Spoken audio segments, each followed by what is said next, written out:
Hi viewers, welcome to our channel. இன்றைக்கி நம்ம சேனலில் என்ன ரெசிபி பார்க்க போகிறோன்னா, பச்சை பயிரும் முள்ளங்கியும் வச்சு சாதத்தில் கலந்துக்கிற மாதிரி சூப்பரான ஒரு கிரேவி தாங்க பார்க்க போகிறோம். இதை சாதத்தில் கலந்தும் சாப்பிட்லாம், இல்லை சப்பாத்திக்கு தொட்டுட்டும் சாப்பிட்லாம். ரொம்ப வித்தியாசமாக இருக்கும் முள்ளங்கி கூட சேர்த்து. சூப்பரான இந்த ரெசிபி எப்படி பண்ணுறதுன்னு பார்க்குறதுக்கு முன்னால் நம்ம சேனல் இன்னும் சப்ஸ்கிரைப் பண்ணலைன்னா கண்டிப்பாக சப்ஸ்கிரைப் பண்ணிடுங்க. கூடவே பக்கத்தில் இருக்கிற பெல் பட்டனையும் தட்டி அதில் ஆல்ங்கிறத அமுக்கி விட்டுருங்க. அப்போ நான் போடுற எல்லா வீடியோவுமே உடனுக்குடனே நோட்டிஃபிகேஷனாக வந்துடும். வாங்க இந்த கறி எப்படி பண்ணுறதுன்னு பார்க்கலாம். இதுக்கு முதல்ல அரை கப் அளவு பச்சை பயிர் எடுத்துகிட்டு நல்லா தண்ணி விட்டு 2-3 தடவை வாஷ் பண்ணிக்கலாம்.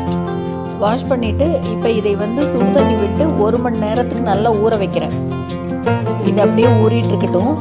இப்போ பாருங்கள், இந்த மாதிரி 2 முள்ளங்கி எடுத்துகிட்டு நல்லா வாஷ் பண்ணிவிட்டு தோலெல்லாம் சீவி பாருங்கள், இந்த மாதிரி கொஞ்சம் பெருசாக கட் பண்ணி எடுத்திருக்கேன். பாருங்கள், இந்த அளவுக்கு பெரிய பெரிய துண்டாக கட் பண்ணி எடுத்து வச்சுருக்கேன். இப்போ ஒரு குக்கரில் நல்லா ஊறின இந்த பச்சை பயிரை சேர்த்துக்கலாம். இது கூடவே கட் பண்ணி எடுத்து வச்சிருக்கிற முள்ளங்கியும் சேர்த்துக்கலாம். இப்போ இதுக்கு தேவையான அளவு உப்பு சேர்த்துட்டு இது கூடவே கொஞ்சமாக மஞ்சள் தூள் சேர்த்துக்கலாம். ஒரு தடவை நல்லா கலந்து விட்டுடலாம் எல்லாத்தையும். இது கூட இன்னும் ஒரு அரை கப் அளவு தண்ணி சேர்த்துக்கிறேன். முதல்ல அந்த ஊற வச்ச தண்ணி இருக்குது, இருந்தாலும் இன்னும் ஒரு அரை கப் சேர்த்துட்டு இதை மூடி வச்சிடலாம். நல்லா ஒரு 5 விசில் வர வரைக்கும் விட்டுடலாம். குக்கர் விசில் வரட்டும்.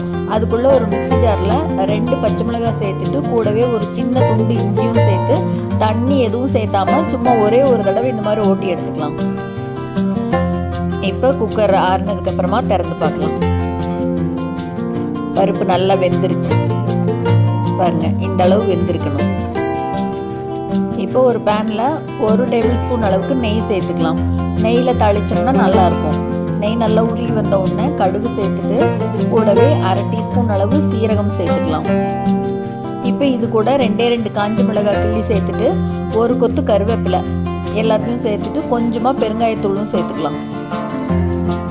இது கூடவே இஞ்சியும் மிளகாயும் 1-2 இடித்து வச்சுருக்கோம் இல்லையா, அதையும் சேர்த்துக்கலாம். இப்போ எல்லாத்தையும் ஒரே ஒரு தடவை நல்லா கலந்து விட்டுறலாம். அடுத்ததாக இப்போ வேக வச்சு இல்லையா முள்ளங்கியும் பச்சை பயிரும் அதையும் சேர்த்துக்கலாம். நல்லா கலந்து விட்டுட்டு இப்போ இது கூட கொஞ்சமாக தண்ணி சேர்த்துக்கணும். நான் ஒரு அரை கப் அளவு தண்ணி சேர்த்துக்கிறேன். பயிர் வெந்த தண்ணி அப்படி இருந்ததுன்னா அதை கூட சேர்த்துக்கலாம். என்னோடது ஃபுல்லாக தண்ணி இழுத்துருச்சு, சரியாக போச்சு. அதனால நான் கொஞ்சம் எக்ஸ்ட்ரா சேர்த்துருக்கேன். ரொம்ப வித்தியாசமாக சூப்பராக இருக்குங்க பச்சை பயிர் கூட முள்ளங்கி சேர்த்து பண்ணும்போது. உப்பு மஞ்சப்பொடியெல்லாம் நம்ம வேக வைக்கும் போதே சேர்த்துட்டோம், அதுவே போதும். இப்போ இது கொதி வரட்டும். 2 நிமிஷம் நல்லா கொதிச்சதுக்கு அப்புறமா எல்லாம் நல்லா கலந்த உடனே இப்போ அடுப்பை ஆஃப் பண்ணிக்கலாம். சாதத்தில் கலந்து சாப்பிட்டாலும் இது அவ்வளோ நல்லா இருக்குங்க. அடுப்பை ஆஃப் பண்ணதுக்கப்புறமா இது மேலே பொடியாக கொத்தமல்லி தலையை கட் பண்ணி தூவி விட்டுடலாம்.